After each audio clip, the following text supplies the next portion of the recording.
Welcome to back YouTube my channel advance degree. आज हम आपको BSc second year third semester zoology की unit 5 हमने स्टार्ट करवा रखा है, जिसमें सभी माइक्रोस्कोप इंक्लूड है।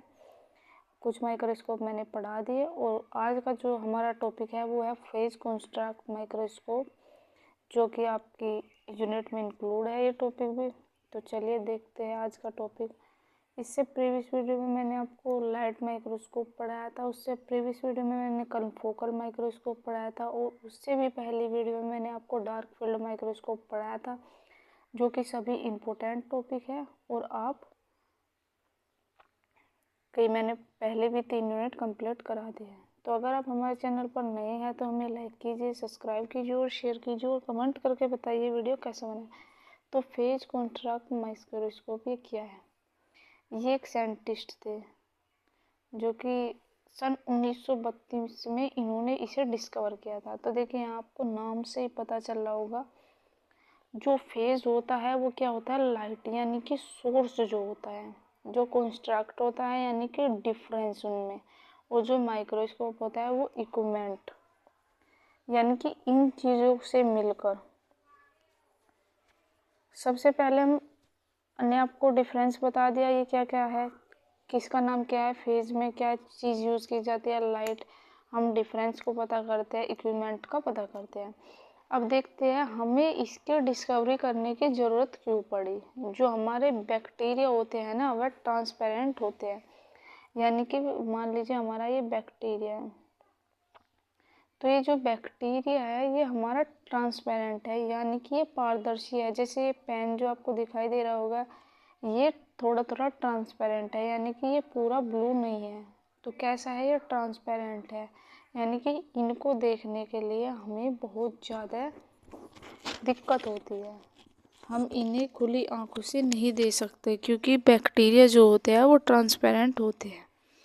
तो देखिए यहाँ पर आपको थ्योरी दिखाई दे रही होगी, इसका डायग्राम भी हमने आपको नीचे दे रखा है। तो इसकी ज़रूरत क्यों पड़ी? क्योंकि जो हमारे बैक्टीरिया होते हैं वो ट्रांसपेरेंट होते हैं, यानी कि वे पारदर्शी होते हैं, जिनके आर पार हम देख सकते हैं। तो ट्रांसपेरेंट और पारदर्शी क्या होता है, जिनके आर पार हम देख सकते हैं, जैसे हमारी कार का शीशा। तो देखिए जो हमने आपको नोट से प्रोवाइड करा रखे हैं, इसी को आप अपनी कॉपी में उतार लीजिएगा, इसी से आप अच्छे मार्क्स लेकर आ जाएंगे। तो क्या है, जो हमारी कार होते हैं उसका जो शीशा होता है वो ट्रांसपेरेंट होता है, यानी कि पारदर्शी वह चीज़ होती है जिसमें हम आर पार देख सकते हैं।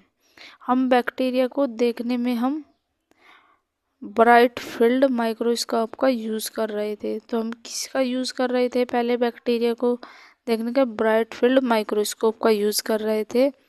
उसमें हम इसी तरीके से हमारे पास चीज़ें थी। तो देखिए ये क्या है, ये एक लाइट सोर्स है, यहाँ आपको दिखाई दे रहा है। ये हमारा ऑब्जेक्ट लेंस है कोई भी, ये हमारा स्पेसिमेन है। देखिए ये लाइट है, मान लीजिए ये लाइट जो है इसकी जो रेज है वो फैली हुई है। ये हमारा लेंस है, ये लेंस हमारा क्या करता है, ये लाइट को फोकस करता है, यानी कि फैली हुई जो कह सकते हैं रोशनी होती है या रेज होती है, उन्हें एक सीधी लाइन एक बिंदु पर केंद्रित करता है। उसके बाद में आपका यहाँ पर आगे स्पेसिमेन रखा हुआ है। स्पेसिमेन पर जब लाइट पड़ती है तो वो कुछ रिटार्ड कुछ अनरिटार्ड रेज होती है, यानी कि कुछ साइड में होकर निकल जाती है और कुछ इसमें स्पेसिमेन पर पड़ती है, तो हम क्लियर नहीं देख पाते, जो बाहर चली जाती है। इसी प्रॉब्लम को हम सॉल्व करने के लिए फेज जो आपका ब्राइट फील्ड माइक्रोस्कोप था उसमें ये सब था सिस्टम। कुछ अनरिटार्ड हो जाती है, कुछ रिटार्ड, यानी कि कुछ स्पेसिमेन पर पड़ जाती थी और कुछ रिफ्लेक्ट होकर साइड में निकल जाती थी जो रेज होती थी। तो इसी प्रॉब्लम को सॉल्व करने के लिए हम फेज कंस्ट्रक्ट माइक्रोस्कोप की स्टडी की गई। इसमें क्या हो गया, जो हमारा डार्क फील्ड था, जो डार्क फील्ड में जो हम स्पेसिमेन को स्टेनिंग भी नहीं करते थे, मैंने आपको डार्क फील्ड माइक्रोस्कोप बताया था। देखिए डार्क फील्ड माइक्रोस्कोप क्या था, मान लीजिए ये हमारा कोई भी सैंपल है, इसमें जो डार्क फील्ड माइक्रोस्कोप था उसमें जो बैकग्राउंड था ना वो ब्लैक कलर का था। डार्क फील्ड यानी कि ब्लैक या डार्क कलर का हमारा पीछे का बैकग्राउंड रहता था। तो जब हम इस पर स्टडी या लाइट या रेज या माइक्रोस्कोप में देखते थे, जो हमारे कह सकते हैं बैक्टीरिया थे वो चमकीले यानी कि चमकदार दिखाई देते थे। यानी कि किसी भी वाइट कपड़े ब्लैक कपड़े पर कोई भी वाइट चीज़ रख दी जाए तो वो सबसे अलग दिखाई देगी। सेम इसी तरह डार्क फील्ड माइक्रोस्कोप में भी जो बैकग्राउंड था वो ब्लैक था और जो हमारा स्पेसिमेन था वो अलग कलर का दिखाई देता था। तो हमारा जो डार्क फील्ड माइक्रोस्कोप था हमें उसमें स्टैनिंग करने की भी ज़रूरत नहीं पड़ती थी, क्योंकि हमें सेपरेट दिखाई देता था और कुछ की मृत्यु हो जाती थी। तो जब हम देखे उसमें स्टैंडिंग नहीं करते थे तो उसमें क्या होता था, उसमें कुछ की मृत्यु भी हो जाती थी। लेकिन जो फेज कॉन्स्ट्रक्ट माइक्रोस्कोप है इसमें बिना स्टैंडिंग किए हुए चीज़ों को हम देख सकते हैं।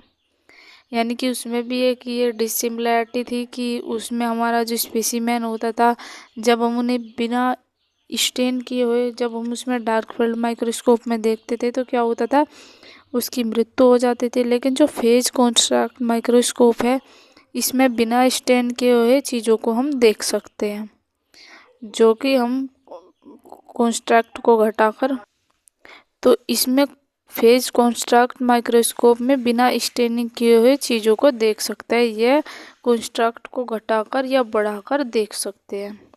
इसी प्रॉब्लम को सॉल्व करने के लिए हम फेज कॉन्स्ट्रक्ट माइक्रोस्कोप का यूज़ करते हैं और हम डार्क फील्ड में स्पेसिमेन को स्टेनिंग भी करते हैं और कुछ की मृत्यु हो जाती है स्टेनिंग के दौरान। लेकिन जो फेज कॉन्स्ट्रक्ट माइक्रोस्कोप है इसमें बिना स्टेन किए हुए हम चीज़ों को देख सकते हैं और हम कॉन्स्टेंट को घटाकर या बढ़ाकर भी देख सकते हैं, यानी कि स्पेसिमेन को छोटा या बड़ा कर भी देख सकते हैं। तो ये जो इसका डायग्राम है ये लाइट सोर्स है, इसमें हम नेचुरल लाइट भी ले सकते हैं या बल्ब का भी यूज़ कर सकते हैं। ये हमारा लेंस होता है जो कि कॉन्वेक्स लेंस होता है, इसमें ये ऑब्जेक्टिव लेंस होता है और ये आगे स्पेसिमेन रखा हुआ है। कुछ रेज जो होती है वो रिटार्ड हो जाती है, कुछ रिटार्ड हो जाती है जिसके कारण हम क्लियर नहीं देख पाते थे। लेकिन अब ये डायरेक्ट लाइट जो है वो हमारी सीधी स्पेसिमेन पर पड़ रही है जिसे हम देख सकते हैं। ये इसका प्रिंसिपल है। इसका प्रिंसिपल जो है, जब हम लाइट बैक्टीरिया में पास की जाती है तो जो लाइट होती है ये लाइट है, ये हमारा बैक्टीरिया है। जब इस लाइट में बैक्टीरिया को पास की जाती है तब इसकी जो वेवलेंथ होती है वो क्या हो जाती है, कम हो जाती है। उसे स्मॉल फेज में शिफ्ट कहते हैं और फिर हाई इंस्टेंट कन्वर्ट कर देती है। तो देखिए ये दो तरीके की वेवलेंथ है जो कि सेम है, ये एक में ही कन्वर्ट हो जाती है जिसके कारण हमें हाई इंस्टेंट कन्वर्ट कर दिया जाता है। तो ये था हमारा आज का वीडियो। अगली वीडियो में इसके अगले टॉपिक के बारे में बात करेंगे।